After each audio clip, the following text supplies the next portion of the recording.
Well, here's a question for you. Have you ever heard of an electronic or an electric cigarette? Well, believe it or not, they do exist. Companies overseas and on the internet are selling devices that let smokers get a hit of nicotine without the cigarette. And we are not talking about some nicotine patch. These are actual devices that look and feel like real cigarettes, but get this, there is no tobacco, no dirty smoke or tar. It sounds like they might be able to help a lot of people, right? Casey Stiegel with the news live in Los Angeles. So a lot of people have that oral fixation. So are they getting that oral fix out of this?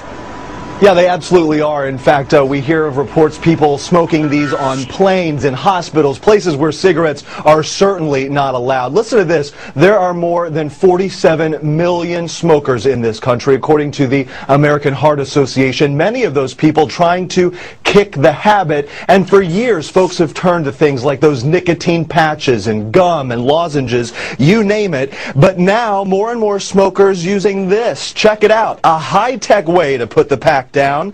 Electric cigarettes have been popular for some time throughout Europe and other parts of the world, but now the trend, though instead of lighting it, it is powered by batteries that you charge, and it contains a liquid form of nicotine that is heated and then vaporized when you puff on it, even simulating smoke.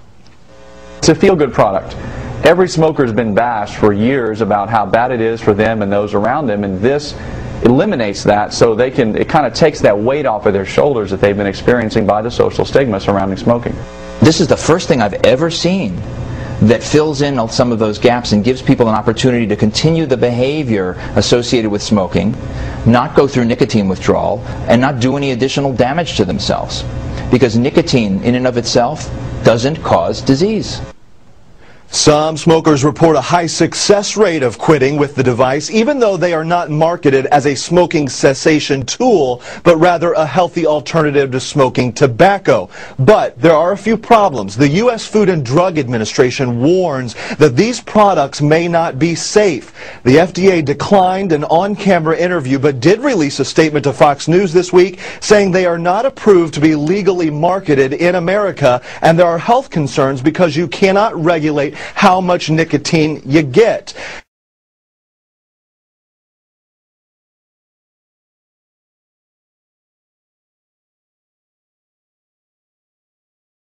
Now, those health concerns have prompted Australia to ban the sale of e-cigarettes in that country, but a handful of companies manufacture them. Most people here in the United States order them online. They cost between $75 and $150.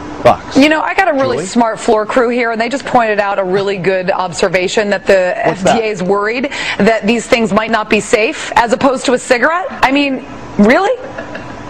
Yeah, but they say that when you look at the other smoking cessation tools like the patch and things like that, you get an exact milligram of how much nicotine is in those products. They say there's no way to measure it, but of course, pretty much anything could be better than a cigarette. So I would think who really so. knows, Julie? All right, Casey Stiegel, thank you very much.